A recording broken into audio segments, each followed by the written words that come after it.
শাশুড়ি মা সব জেনে বুঝে একটা বোবা মেয়েকে আমার কাছে বিয়ে দিয়েছেন। আপনার মেয়ে আমার কোনো কথাই বোঝে না, কি করে আপনার মেয়েকে নিয়ে সংসার করি বলুন তো? আপনার মেয়ের সাথে মনের একটা কথাও বলতে পারি না।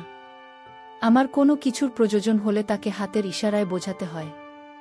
এমতাবস্থায় কিভাবে আমি তাকে নিয়ে সংসার করি বলুন তো? শাশুড়ি মা মেয়ের জামাইয়ের মুখ থেকে এরকম ধরনের কথা শুনে আমার হৃদয়টা ভেঙে গেল। আমি বললাম, বাবা তুমি কোনো চিন্তা করো না, তোমার সংসারের প্রয়োজনীয় কাজকর্ম প্রয়োজন হলে আমি নিজে করে দেব। তারপরও তুমি আমার মেয়েকে কষ্ট দিও না, তুমি আমার মেয়েকে ছেড়ে চলে যেও না। জামাইবাবু বলল, শাশুড়ি মা আমি আপনার মেয়ের সাথে সংসার করতে পারি, আর এর জন্য আপনাকে আমার কিছু কথা শুনতে হবে।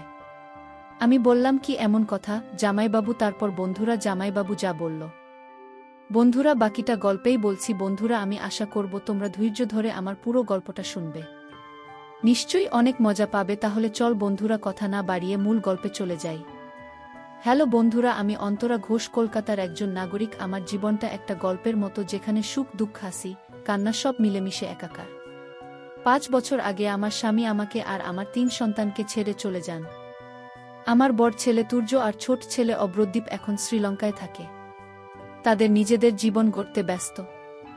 আর আমার একমাত্র মেয়ে রিমঝিম আমার সঙ্গে এই বাড়িতে থাকে। কিন্তু জীবন তো সব সময় আমাদের পছন্দ মতো চলে না, তাই না? একটা সময় ছিল যখন আমার রিমঝিম ছিল আমার বাড়ির আলো, তার হাসি, তার কথা, তার ছোট ছোট দুষ্টুমি আমার দিনগুলোকে ভরিয়ে দিত। কিন্তু হঠাৎ একদিন সেই হাসি খুশি মেয়েটার জীবনে অন্ধকার নেমে এল। একটা অসুখ তাকে কেড়ে নিল, তার কথা বলার ক্ষমতা। আমার রিমঝিম প্যারালাইসিস এ আক্রান্ত হয়ে বাক প্রতিবন্ধী হয়ে গেল। সেই দিন থেকে আমার মনের মধ্যে একটা ভয়, একটা চিন্তা বাসা বেঁধেছে। আমার মেয়ের ভবিষ্যৎ কি হবে?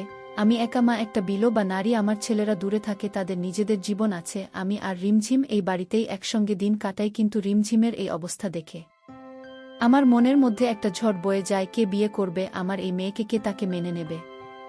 আমি রাতের পর রাত ঘুমোতে পারতাম না, শুধু ভাবতাম আমার মেয়ের জীবনটা কিভাবে সাজাবো। একদিন আমাদের পাড়ার একজন ঘটক এলেন। তিনি বললেন, অন্তরা, আমি তোমার মেয়ের জন্য একটা ভালো ছেলের সন্ধান পেয়েছি। ছেলের নাম রঞ্জিত, দেখতে শুনতে ভালো, গঞ্জে কাঁচামালের ব্যবসা করে। আমার মনটা একটু আশায় ভরে উঠল। আমি ভাবলাম হয়তো এই ছেলেটাই আমার মেয়ের জীবনে নতুন আলো আনতে পারবে। কিন্তু সেই সঙ্গে একটা ভয়ও হচ্ছিল। রঞ্জিত কি জেনে শুনে আমার মেয়ের এই অবস্থা মেনে নেবে? রঞ্জিত যখন প্রথম আমাদের বাড়িতে এল, আমি তার চোখে একটা আন্তরিকতা দেখলাম। সে রিমঝিমের সঙ্গে কথা বলার চেষ্টা করল, যদিও রিমঝিম শুধু মাথা নাড়িয়ে হাসল। আমি তাকে সব খুলে বললাম, রিমঝিমের অসুখের কথা, তার কথা বলতে না পারার কথা। রঞ্জিত শান্তভাবে শুনল, তারপর বলল, আমি বুঝেছি আন্টি, আমি রিমঝিমকে মেনে নিতে প্রস্তুত। তার কথাই আমার মনটা একটু হালকা হলো, কিন্তু পুরোপুরি ভরসা আসেনি। কিছুদিন পর রিমঝিম আর রঞ্জিতের বিয়ে হয়ে গেল। ছোট্ট একটা অনুষ্ঠানে আমার মেয়ে তার নতুন জীবন শুরু করল। আমি মনে মনে প্রার্থনা করলাম যেন এই সংসারটা টিকে থাকে। কিন্তু বন্ধুরা, বিয়ের পর থেকেই আমার মনের মধ্যে একটা অস্থিরতা কাজ করতে লাগল। রিমঝিম কি পারবে রঞ্জিতের সঙ্গে সংসার করতে? তার এই অবস্থায় কিসে রঞ্জিতের প্রত্যাশা পূরণ করতে পারবে? প্রথম কয়েকটা দিন সবকিছু ঠিকঠাকই চলছিল। রঞ্জিত মাঝে মধ্যে আমার সঙ্গে ফোন এ কথা বলতো, মা রিমঝিম ভালো আছে, আমরা ঠিক আছি। কিন্তু তার গলার স্বরে কি যেন একটা লুকানো ছিল। আমি বুঝতে পারছিলাম সে হয়তো পুরোপুরি খুশি নয়। আমার মনের ভয়টা আরও বেড়ে গেল। আমি ভাবলাম, এই সংসারটা কি টিকবে, নাকি আমার মেয়ের জীবনে আরেকটা ঝড় আসছে?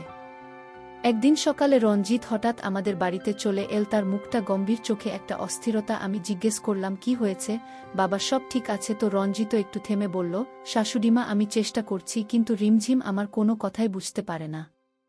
আমি কিভাবে এভাবে সংসার চালাবো? তার কথাগুলো আমার বুকে ছুরির মতো বিঁধল। আমি কি বলবো, কি করব বুঝতে পারছিলাম না। মনে মনে ভাবছিলাম, আমার মেয়ের সংসার কি এত তাড়াতাড়ি ভেঙে যাবে? রঞ্জিতের কথাগুলো আমার মনে ঝড় তুলে দিল। আমি চুপ করে বসে রইলাম, মাথায় শুধু একটাই চিন্তা, আমার রিমঝিমের সংসার কি তবে এত সহজে ভেঙে যাবে? আমি তাকে শান্ত গলায় বললাম, বাবা, তুমি তো জানতে রিমঝিমের অবস্থা, তুমি তাকে ভালোবেসে বিয়ে করেছ, একটু ধৈর্য ধরো, সব ঠিক হয়ে যাবে। কিন্তু আমার কথায় রঞ্জিতের মুখের ভাব বদলাল না। সে শুধু মাথা নেড়ে বলল, আমি চেষ্টা করছি শাশুড়িমা, কিন্তু এটা সত্যিই কঠিন। রঞ্জিত চলে যাওয়ার পর আমি রিমঝিমের ঘরে গেলাম। আমার মেয়ে বিছানায় বসে জানালার বাইরে তাকিয়েছিল, তার চোখে একটা নিঃশব্দ কষ্ট। আমি তার পাশে বসে তার হাত ধরলাম। রিমঝিম আমার দিকে তাকিয়ে একটু হাসল, কিন্তু আমি বুঝতে পারলাম তার মনের মধ্যে কি যেন চলছে। আমি তাকে বললাম, মা তুই চিন্তা করিস না, আমি আছি তোর পাশে। কিন্তু আমার নিজের মনের ভয় কাটছিল না। পরের দিন আমি আমার পুরনো বন্ধু মালতীকে ফোন করলাম। মালতী আমার স্কুলের বন্ধু, সব সময় আমার পাশে থেকেছে। আমি তাকে সব খুলে বললাম, রিমঝিমের বিয়ে, রঞ্জিতের অভিযোগ।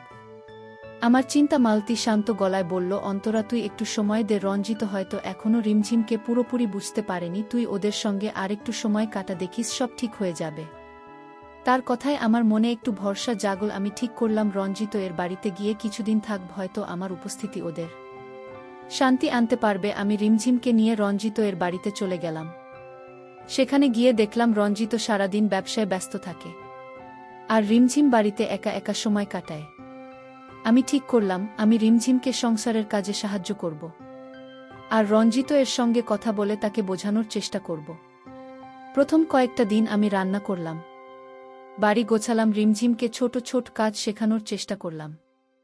রিমঝিম চেষ্টা করত, কিন্তু তার শারীরিক অবস্থার জন্য অনেক কিছুই তার পক্ষে সম্ভব হতো না। রঞ্জিত বাড়ি ফিরলে আমি তার সঙ্গে গল্প করতাম, তার দিন কেমন কাটল সেসব জিজ্ঞেস করতাম। সে কথা বলতে বলতে একটু হাসত, কিন্তু আমি বুঝতে পারছিলাম তার মনে এখনো কি যেন একটা খটকা রয়ে গেছে। একদিন রাতে খাওয়ার পর রঞ্জিত হঠাৎ বলে উঠল, শাশুড়িমা আপনি এত কিছু করছেন, কিন্তু রিমঝিমের সঙ্গে যে আমার দূরত্বটা তৈরি হচ্ছে সেটা কিভাবে কমবে? আমি তার সঙ্গে মন খুলে কথা বলতে পারি না। আমি তাকে বললাম, বাবা, সম্পর্ক গড়তে সময় লাগে, তুমি রিমঝিম কি একটু বোঝার চেষ্টা করো, সে কথা বলতে পারে না, কিন্তু তার মনের কথা বোঝার জন্য তোমার চেষ্টা দরকার। রঞ্জিতের কথা শুনে আমার মনটা আরও ভারী হয়ে গেল। আমি তাকে বললাম, বাবা আমি জানি এটা সহজ নয়, কিন্তু রিমঝিমের মনের কথা বোঝার জন্য তুমি তার চোখের দিকে তাকাও, তার অঙ্গিভঙ্গি লক্ষ্য করো। তোমার সঙ্গে থাকতে চায়, শুধু প্রকাশ করতে পারে না। আমার কথায় সে চুপ করে রইল, যেন কিছু একটা ভাবছে। আমার মনে হলো হয়তো আমার কথাগুলো তার মনে কিছুটা প্রভাব ফেলেছে। কিন্তু সেই রাতে আমি ঘুমোতে যাওয়ার আগে রঞ্জিত এর দিকে তাকিয়ে দেখলাম তার চোখে একটা অদ্ভুত চিন্তার ছায়া। সে আমার দিকে তাকিয়ে বলল, শাশুড়িমা আমার মনে হয় এভাবে চললে আমার আর রিমঝিমের মধ্যে কখনো সত্যিকারের বোঝাপড়া হবে না। তার কথায় আমার বুকটা ধক করে উঠল। আমি ভাবলাম, এখন কি হবে? রঞ্জিত কি সত্যিই রিমঝিমকে ছেড়ে চলে যাবে? রঞ্জিতের কথাগুলো আমার মনের মধ্যে ঘুরপাক খাচ্ছিল। আমি রাতে ঘুমোতে পারলাম না, শুধু ভাবছিলাম আমার মেয়ের সংসার কি তবে সত্যি ভেঙে যাবে। সকালে উঠে আমি রিমঝিমের পাশে গিয়ে বসলাম।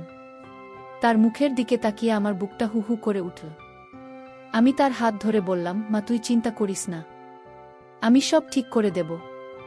রিমঝিম আমার দিকে তাকিয়ে একটু হাসল, কিন্তু তার চোখে একটা নিঃশব্দ প্রশ্ন ছিল। আমি ঠিক করলাম রঞ্জিত এর সঙ্গে আরেকবার খোলাখুলি কথা বলবো। সেদিন বিকেলে রঞ্জিত বাড়ি ফিরলে আমি তাকে ডেকে বসালাম। আমি বললাম, বাবা আমি জানি তুমি অনেক চেষ্টা করছো, কিন্তু রিমঝিমের সঙ্গে তোমার সম্পর্কটা আরেকটু সময় দিয়ে গড়ে তুলতে হবে। তুমি কি তাকে একটু বোঝার চেষ্টা করবে? রঞ্জিত চুপ করে রইল, তারপর বলল, শাশুড়িমা আমি চাইলেও রিমঝিমের সঙ্গে মনের কথা শেয়ার করতে পারি না। এটা আমার জন্য কঠিন। আমার মনটা ভেঙে পড়ল, কিন্তু আমি হাল ছাড়লাম না। আমি বললাম, বাবা তুমি যদি চাও আমি তোমাদের বাড়িতে আরও কিছুদিন থাকব। আমি রিমঝিমকে সংসারের কাজ শেখাব, তোমার সঙ্গে তার বোঝা পড়া তৈরি করতে সাহায্য করব। রঞ্জিত একটু ভেবে বলল, ঠিক আছে মা, আপনি থাকলে হয়তো কিছুটা সুবিধা হবে। তার কথায় আমার মনে একটু আশার আলো জ্বলল। পরদিন থেকে আমি রঞ্জিতের বাড়িতে আরও বেশি সময় দিতে শুরু করলাম। আমি রান্না করতাম, বাড়ির কাজ গুছিয়ে দিতাম, আর রিমটিমকে ছোট ছোট কাজে জড়িয়ে রাখতাম। রিমঝিম চেষ্টা করত, কখনো হাতের ইশারায় আমাকে কিছু বোঝাতো, কখনো হাসত। আমি দেখলাম রঞ্জিত মাঝে মধ্যে রিমঝিমের দিকে তাকিয়ে একটু হাসছে। আমার মনে হলো হয়তো সবকিছু ঠিক হয়ে যাবে। কিন্তু একদিন বিকেলে রঞ্জিত বাড়ি ফিরল একটা মিষ্টির প্যাকেট হাতে নিয়ে। আমি অবাক হয়ে জিজ্ঞেস করলাম, এটা কি বাবা, কোনো সুখবর? রঞ্জিত হেসে বলল, না মা, এমনি আপনার জন্য নিয়ে এলাম। আপনি এত কিছু করছেন, একটু মিষ্টিমুখ করুন। তার কথায় আমার মনটা একটু হালকা হলো। কিন্তু কেন জানি তার চোখের দিকে তাকিয়ে আমার মনে একটা খটকা লাগল, সে কি সত্যিই রিমঝিমের প্রতি মনোযোগী হচ্ছে নাকি অন্য কিছু ভাবছে। সেই রাতে আমি রিমঝিমের পাশে বসে তার সঙ্গে সময় কাটালাম। আমি তাকে বললাম, মা তুই রঞ্জিতের সঙ্গে আরও একটু সময় কাটা, ও কি তোর ভালোবাসা বোঝা। রিমঝিম আমার দিকে তাকিয়ে মাথা নাড়ল, যেন বলতে চাই সে চেষ্টা করছে। কিন্তু আমার মনের মধ্যে একটা অস্বস্তি কাজ করছিল। রঞ্জিতের আচরণে কিছু একটা পরিবর্তন হচ্ছে, কিন্তু সেটা কি আমি ঠিক বুঝতে পারছিলাম না। পরদিন সকালে আমি রান্নাঘরে কাজ করছিলাম। রঞ্জিত এসে বলল, শাশুড়িমা আমি আজ একটু তাড়াতাড়ি বাড়ি ফিরব, আপনার সঙ্গে একটা কথা বলতে চাই। তার কথায় আমার মনটা অস্থির হয়ে উঠল। করতে চাই সে রিমঝিমের সঙ্গে তার সম্পর্কের কথা নাকি অন্য কিছু। আমি বললাম, ঠিক আছে বাবা, তুমি এসো, আমি অপেক্ষা করব। কিন্তু আমার মনের ভয়টা আরও বেড়ে গেল। সেই দিন বিকেলে রঞ্জিত বাড়ি ফিরল। আমি তাকে দেখে বুঝলাম তার মনে কিছু একটা চলছে। আমি তাকে জিজ্ঞেস করলাম, কি বলতে চাও বাবা। রঞ্জিত একটু স্থিতস্থ করে বলল, শাশুড়িমা আমি আপনাকে কিছু বলতে চাই, কিন্তু আপনি দয়া করে ভুল বুঝবেন না। তার কথায় আমার বুকটা ধড়াস করে উঠল। আমি ভাবলাম এখন কি হবে, রঞ্জিত কি এমন কিছু বলবে যে আমার মেয়ের সংসারের জন্য আরও বিপদ ডেকে আনবে। রঞ্জিতের কথায় আমার মনটা অস্থির হয়ে উঠল। আমি শান্ত গলায় বললাম, বাবা তুমি নির্দ্বিধায় বলো, আমি কিছু মনে করব না, কিন্তু আমার মনের ভিতরে একটা ঝড় বয়ে যাচ্ছিল। রঞ্জিত একটু থেমে চোখ নামিয়ে বলল, শাশুড়িমা আমি রিমঝিমের সঙ্গে সংসার চালাতে চেষ্টা করছি, কিন্তু আমার মনে হয় এটা ঠিকঠাক চলছে না। আমি একা একা মনের কথা শেয়ার করতে পারি না। তার কথায় আমার বুকটা মচড়ে উঠল। আমি ভাবলাম এখন কি করব। আমি গভীর শ্বাস নিয়ে বললাম, বাবা আমি জানি এটা সহজ নয়, কিন্তু তুমি রিমঝিমকে সময় দাও। আমি তোমাদের পাশে আছি, তুমি যদি চাও আমি আরও বেশি সময় এখানে থাকব, তোমাদের সংসারটা গোছাতে সাহায্য করব। রঞ্জিত একটু চুপ করে থেকে বলল, ঠিক আছে মা, আপনি থাকলে আমার মনটা একটু হালকা হয়। তার কথায় আমার মনে একটু ভরসা জাগল, কিন্তু তার চোখের দিকে তাকিয়ে আমার মনে একটা অস্বস্তি হচ্ছিল। পরের দিন থেকে আমি আরও বেশি মনোযোগ দিয়ে রিমঝিম আর রঞ্জিত এর সংসারের দিকে নজর দিলাম। আমি রিমঝিমকে সংসারে ছোট ছোট কাজে জড়িয়ে রাখতাম।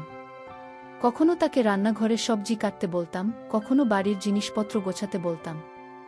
রিমঝিম হাসি মুখে চেষ্টা করত, আর আমি তার পাশে থেকে তাকে উৎসাহ দিতাম।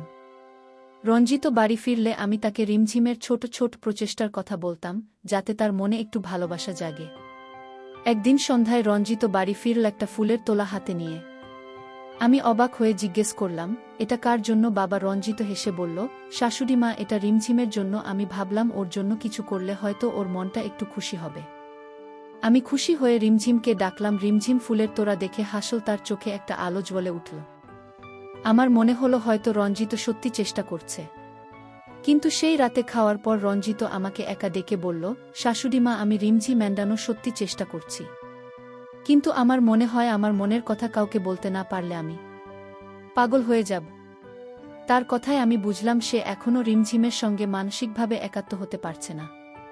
আমি বললাম, বাবা তুমি আমার সঙ্গে তোমার মনের কথা শেয়ার করতে পারো, আমি তোমার মায়ের মতো। রঞ্জিত আমার দিকে তাকিয়ে একটু হাসল, কিন্তু তার হাসিতে কি যেন একটা লুকিয়েছিল।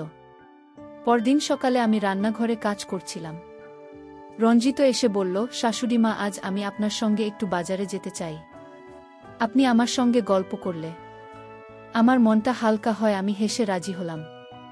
আমরা একসঙ্গে বাজারে গেলাম, আর রঞ্জিত আমার সঙ্গে হাসি মুখে গল্প করতে লাগল। সে তার ব্যবসার কথা, তার ছোটবেলার গল্প বলল। আমি শুনতে শুনতে ভাবলাম হয়তো এইভাবে তার মনটা রিমঝিমের প্রতি আরও নরম হবে। কিন্তু বাজার থেকে ফেরার পথে রঞ্জিত হঠাৎ বলল, শাশুড়িবা আপনার সঙ্গে কথা বললে আমার মনে হয় আমি আমার মায়ের সঙ্গে কথা বলছি। আপনি আমার জন্য অনেক কিছু করছেন। তার কথায় আমার মনটা একটু হালকা হলো, কিন্তু সেই সঙ্গে একটা অস্বস্তিও জাগল। রঞ্জিতের আচরণে কিছু একটা পরিবর্তন হচ্ছে, কিন্তু সেটা কি রিমঝিমের জন্য ভালো নাকি অন্য কিছু। আমার মনের ভয়টা আরও গাঢ় হয়ে উঠল। সেই রাতে আমি রিমঝিমের পাশে বসে তার হাত ধরে বললাম, মা তুই রঞ্জিত এর সঙ্গে আরও একটু সময় কাটা। আমি জানি তুই কথা বলতে পারিস না, কিন্তু তোর ভালোবাসাও বুঝবে। রিমঝিম আমার দিকে তাকিয়ে মাথা নাড়ল, কিন্তু আমার মনের মধ্যে একটা প্রশ্ন ঘুরছিল, রঞ্জিত কি সত্যিই রিমঝিমকে বুঝতে চাইছে নাকি তার মনে অন্য কিছু চলছে। রঞ্জিতের কথা আমার মনের মধ্যে একটা অস্থিরতা তৈরি করছিল। তার আচরণে কিছু একটা পরিবর্তন হচ্ছে। কিন্তু সেটাকে রিমঝিমের জন্য ভালো নাকি আমার ভয়কে আরও বাড়িয়ে তুলবে? আমি ঠিক করলাম আমি আরও সতর্ক থাকব। আমি রিমঝিমের পাশে থাকব আর রঞ্জিতের মনোভাব বোঝার চেষ্টা করব। সকালে উঠে আমি রান্নাঘরে গেলাম। ঝিমঝিমকে সঙ্গে নিয়ে আমি তাকে বললাম, মা আজ তুই আমার সঙ্গে রান্না শিখবি, রঞ্জিতের জন্য কিছু ভালো খাবার বানাব। রিমঝিম হাসল, তার চোখে একটা উৎসাহ দেখলাম। আমি রিমঝিমকে ছোট ছোট কাজে জড়িয়ে রাখলাম। সেই সবজি ধুয়ে দিল। আমি তাকে চামচ দিয়ে মশলা মাখতে শেখালাম। রিমঝিম চেষ্টা করছিল আর আমি তার পাশে থেকে তাকে উৎসাহ দিচ্ছিলাম। আমার মনে হলো এই ছোট ছোট মুহূর্তগুলো হয়তো রঞ্জিতের মনে রিমঝিমের প্রতি একটু ভালোবাসা জাগাতে পারবে। কিন্তু আমার মনে রাখনে সেই অস্বস্তিটা তখনও রয়ে গেছে। সন্ধ্যায় রঞ্জিত বাড়ি ফিরল। আমি আর রিমঝিম মিলে তার জন্য একটা সুন্দর খাবারের আয়োজন করেছিলাম। রঞ্জিত টেবিলে বসে খাবার দেখে বলল, শাশুড়িমা এত কিছু বানিয়েছেন, আপনি সত্যিই অনেক পরিশ্রম করেন। আমি হেসে বললাম, বাবা এটা শুধু আমি না, রিমঝিম আমার সঙ্গে কাজ করেছে। রঞ্জিত রিমঝিমের দিকে তাকিয়ে একটু হাসল। কিন্তু তার হাসিতে যেন একটা দ্বিধা ছিল। খাওয়ার পর আমরা সবাই একসঙ্গে বসে গল্প করছিলাম। রঞ্জিত হঠাৎ বলে উঠল, শাশুড়িমা আপনার সঙ্গে কথা বললে আমার মনটা হালকা হয়। আপনি আমার কাছে অনেকটা আমার মায়ের মতো। তার কথায় আমার মনটা একটু খুশি হলো, কিন্তু সেই সঙ্গে একটা অস্বস্তিও জাগল। আমি বললাম, বাবা আমি তো তোমার মায়ের মতোই। তুমি যখন চাও আমার সঙ্গে মন খুলে কথা বলতে পারো। রঞ্জিত মাথা নাড়ল, কিন্তু তার চোখে একটা অদ্ভুত ভাব ছিল। পরদিন আমি রিমঝিমকে নিয়ে বাড়ির উঠোনে বসলাম। আমি তাকে বললাম, মা তুই রঞ্জিতের সঙ্গে আরও একটু সময় কাটা, ওকে তোর ভালোবাসা বোঝা। রিমঝিম আমার দিকে তাকিয়ে মাথা নাড়ল, তার চোখে একটা চেষ্টার আলো দেখলাম। আমি তাকে একটা কাগজের কলম দিয়ে বললাম, তুই যদি কিছু বলতে চাস এখানে লিখে রঞ্জিতকে দেখা। রিমঝিম কাগজে কিছু একটা আঁকল, তারপর হাসল। আমার মনে হলো হয়তো এইভাবে ওরা একে অপরের কাছে আসতে পারবে। কিন্তু সেই দিন বিকেলে রঞ্জিত বাড়ি ফিরল একটা ছোট উপহারের প্যাকেট নিয়ে। আমি জিজ্ঞেস করলাম, এটা কি বাবা? সে হেসে বলল, শাশুড়িমা এটা আপনার জন্য, আপনি আমাদের জন্য এত কিছু করেন, তাই একটু কৃতজ্ঞতা জানাতে চাই। আমি উপহারটা খুলে দেখলাম একটা সুন্দর শাল। আমি হেসে বললাম, বাবা এত কিছুর দরকার ছিল না। কিন্তু তার চোখের দিকে তাকিয়ে আমার মনে আবার সে অস্বস্তিটা ফিরে এল। রাতে আমি রান্নাঘরে কাজ করছিলাম। রঞ্জিত এসে বলল, শাশুড়িমা আমি আপনার সঙ্গে একটা কথা বলতে চাই, কিন্তু আপনি দয়া করে ভুল বুঝবেন না। তার কথায় আমার বুকটা ধড়াস করে উঠল। আমি বললাম, বাবা তুমি নির্দ্বিধায় বলো, আমি তোমার মায়ের মতো। রঞ্জিত একটু ইতস্তত করে বলল, মা আমি রিমঝিমের সঙ্গে চেষ্টা করছি, কিন্তু আমার মনে হয় আমি আপনার সঙ্গে যে শান্তি পাই সেটা ওর সঙ্গে পাই না। তার কথায় আমার মনটা ভারী হয়ে গেল। আমি শান্ত গলায় বললাম, বাবার তুমি রিমঝিমকে সময় দাও, আমি তোমাদের পাশে আছি, কিন্তু তুমি আমাকে মায়ের জায়গা রাখো। আমার মেয়ের সংসারটা যেন ভাঙে না। রঞ্জিত চুপ করে রইল। তারপর বলল, আমি বুঝেছি মা, আমি চেষ্টা করব। কিন্তু তার চোখের দিকে তাকে আমার মনে হলো তার মনে কিছু একটা চলছে যা আমি ঠিক বুঝতে পারছি না। আমার মনের ভয়টা আরও গাঢ় হয়ে উঠল। রঞ্জিতের কথাগুলো আমার মনের মধ্যে ঘুরপাক খাচ্ছিল। তার চোখে যে অদ্ভুত ভাব দেখেছিলাম তা আমাকে রাতে ঘুমোতে দেয়নি। আমি ভাবছিলাম রঞ্জিত কি সত্যিই রিমঝিমের সঙ্গে সম্পর্ক করতে চায় নাকি তার মনে অন্য কিছু চলছে। আমি ঠিক করলাম আমি আরও সতর্ক থাকব, আর রিমঝিমের সংসারের দিকে আরও বেশি নজর দেব। সকালে উঠাম, রিমকে বললাম, মা আজ আমরা একসঙ্গে বাড়ির কাজ করব। তুই রঞ্জিতের জন্য তার পছন্দের খাবার বানাতে আমাকে সাহায্য কর। রিমঝিম হাসল, তার চোখে একটা উৎসাহ দেখলাম। আমি আর রিমঝিম মিলে রান্নাঘরে কাজ শুরু করলাম। আমি তাকে রঞ্জিতের পছন্দের মাছের ঝোল বানানোর কৌশল শেখালাম। রিমঝিম হাতের ইশারায় আমাকে কিছু বলতে চাইল। তারপর একটা কাগজে লিখল, মা আমি রঞ্জিতকে খুশি করতে চাই। আমার চোখে পানি এসে গেল। আমি তার মাথায় হাত বুলিয়ে বললাম, তুই চেষ্টা করছিস মা, এটাই যথেষ্ট। রঞ্জিত একদিন বুঝবে। কিন্তু আমার মনের ভয়টা যেন কাটছিল না। সন্ধ্যায় রঞ্জিত বাড়ি ফিরল। খাবার টেবিলে বসে সে মাছের ঝোল খেয়ে বলল, শাশুড়ি মা এটা তো আমার খুব পছন্দের। আপনি কিভাবে জানলেন? আমি হেসে বললাম, বাবা এটা রিমঝিমের হাতে বানানো, আমি শুধু তাকে সাহায্য করেছি। রঞ্জিত রিমঝিমের দিকে তাকিয়ে একটু হাসল। তারপর বলল, ভালো হয়েছে রিমঝিম, আমার মনে হলো হয়তো এই ছোট ছোট প্রচেষ্টা তাদের মধ্যে একটা সেতু তৈরি করতে পারবে। কিন্তু সেই রাতে খাওয়ার পর রঞ্জিত আমাকে একা ডেকে বলল, শাশুড়ি মা আমি আপনার সঙ্গে একটা গুরুত্বপূর্ণ কথা বলতে চাই। আমার বুকটা ধড়াস করে উঠল। আমি বললাম, বলো বাবা, কি কথা? রঞ্জিত একটু ইতস্তত করে বলল, মা, আমি রিমঝিমের সঙ্গে চেষ্টা করছি, কিন্তু আমার মনে হয় আমি আপনার কাছে যে শান্তি পাই সেটা ওর কাছে পাই না। আপনি আমার সঙ্গে এত সুন্দর করে কথা বলেন, আমার মনের কথা বোঝেন। তার কথায় আমার মনটা ভারী হয়ে গেল। আমি শান্ত গলায় বললাম, বাবা, আমি তোমার মায়ের মতো, আমার কাজই হলো তোমাদের পাশে থাকা, তোমাদের সংসার ঠিক রাখা, কিন্তু তুমি রিমঝিমের দিকে আরও একটু মনোযোগ দাও, ও তোমাকে ভালোবাসে, শুধু প্রকাশ করতে পারে না। রঞ্জিত মাথা নাড়ল, কিন্তু তার চোখে যেন একটা অস্থিরতা ছিল। আমি ভাবলাম আমি আরও সতর্ক থাকব যাতে রঞ্জিতের মনের ভাব আমার মেয়ের সংসারের জন্য ক্ষতি না করে। পরদিন আমি আমার বন্ধু মালতীকে ফোন করলাম। আমি তাকে সব খুলে বললাম। রঞ্জিতের আচরণ, তার কথাবার্তা, আমার মনের অস্বস্তি। মালতী বলল, অন্তরা, তুই রঞ্জিতের সঙ্গে স্পষ্ট করে কথা বল, ওকে বোঝা, রিমঝিমি ওর স্ত্রী, তুই শুধু ওদের পাশে থাকিস, কিন্তু ওদের সম্পর্কের মাঝে নিজেকে জড়াস না। মালতীর কথায় আমার মনে একটা দৃঢ়তা এল। আমি ঠিক করলাম আমি রঞ্জিতকে সঠিক পথে রাখব। সেদিন বিকেলে রঞ্জিত বাড়ি ফিরল একটা ছোট প্যাকেজ নিয়ে। আমি জিজ্ঞেস করলাম, এটা কি বাবা? সে হেসে বলল, মা, এটা রিমঝিমের জন্য। আমি ভাবলাম ওর জন্য কিছু কিনে আনি। আমি খুশি হয়ে রিমঝিমতে ডাকলাম। রিমঝিম প্যাকেটটা খুলে দেখল একটা সুন্দর কানের দুল। তার চোখে একটা খুশির আলো জ্বলে উঠল।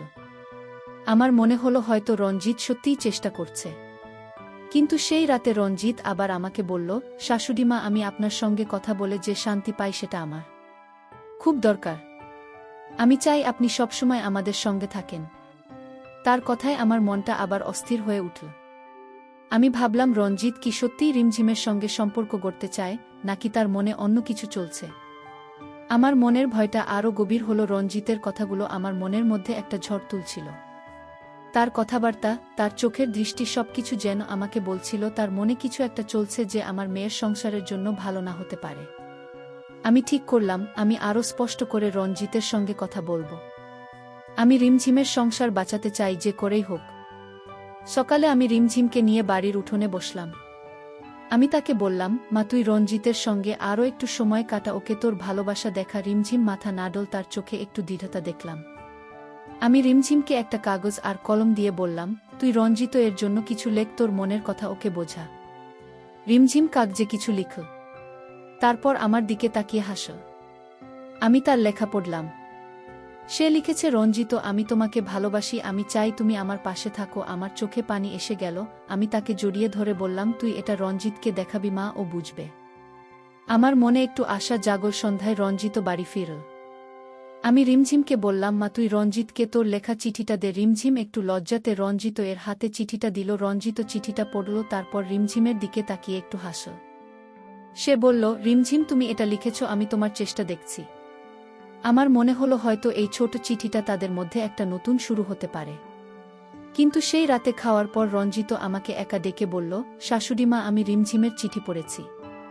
আমি ওর জন্য চেষ্টা করছি, কিন্তু আমার মনে হয় আমার মনের শান্তি আপনার কাছেই বেশি পাই। আপনি আমার সঙ্গে এত ভালো করে কথা বলেন, আমার মনের কথা বুঝেন। তার কথায় আমার মনটা আবার ভারী হয়ে গেল। আমি বুঝলাম রঞ্জিতের মনে একটা বিভ্রান্তি তৈরি হচ্ছে। আমি শান্ত গলায় বললাম, বাবা, আমি তোমার মায়ের মতো, আমার কাজ হলো তোমাদের সংসার ঠিক রাখা, কিন্তু তোমার মনের শান্তি রিমঝিমের কাছেই খুঁজতে হবে। ও তোমাকে ভালোবাসে, শুধু তুমি ওকে বোঝার চেষ্টা করো। রঞ্জিত চুপ করে রইল।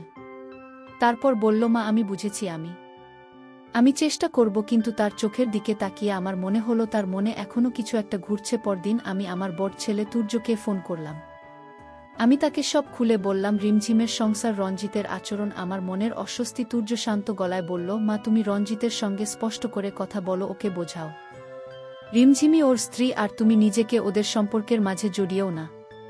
তুর্যর কথায় আমার মনে একটা শক্তি এল। আমি ঠিক করলাম আমি রঞ্জিতকে সঠিক পথে আনব। সেদিন বিকেলে রঞ্জিত বাড়ি ফিরল।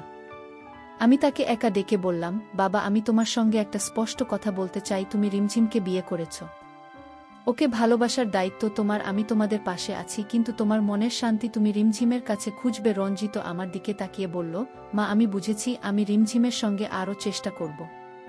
তার কথায় আমার মনটা একটু হালকা হলো, কিন্তু আমার ভয়টা পুরোপুরি কাটল না। সেই রাতে আমি রিমঝিমের পাশে বসে তার হাত ধরলাম। আমি তাকে বললাম, মা তুই রঞ্জিত। এর সঙ্গে আরও সময় কাটা, ওকে তোর ভালোবাসা বোঝা, আমি তোর পাশে আছি। রিমঝিম আমার দিকে তাকিয়ে হাসল, তার চোখে একটা আশার আলো দেখলাম। কিন্তু আমার মনের মধ্যে এখনও একটা প্রশ্ন ঘুরছিল, রঞ্জিত কি সত্যিই রিমঝিমকে বুঝতে পারবে, নাকি তার মনে এখনও কোনো বিভ্রান্তি রয়ে গেছে। রঞ্জিতের কথা এবং তার আচরণ আমার মনে একটা অস্থিরতা তৈরি করছিল। কিন্তু আমি ঠিক করেছিলাম, আমি আমার মেয়ের সংসার বাঁচাব। আমি রিমঝিমের পাশে থাকব এবং রঞ্জিতকে সঠিক পথে রাখব।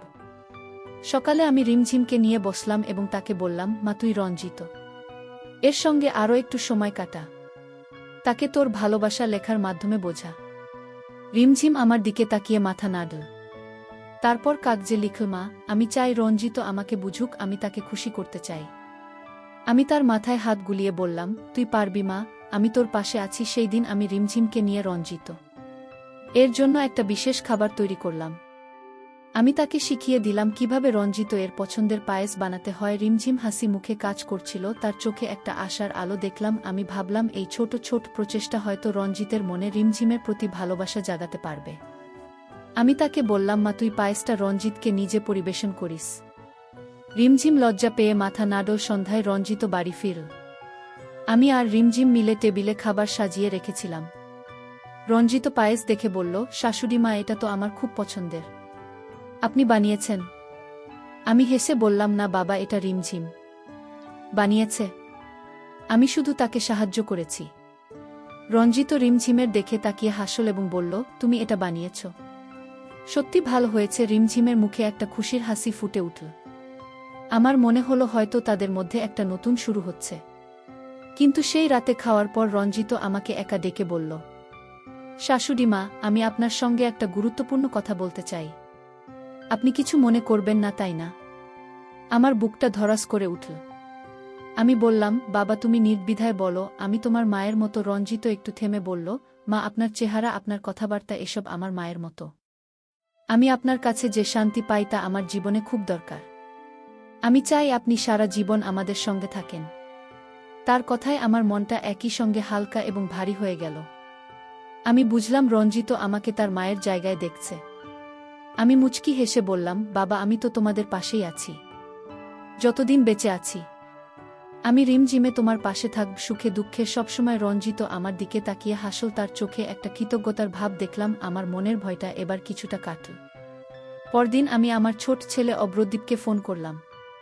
আমি তাকে সব বললাম, রঞ্জিত এর কথা, আমার মনের ভয় এবং রিমঝিমের চেষ্টা। অব্রদীপ বলল, মা তুমি ঠিক কাজ করছো।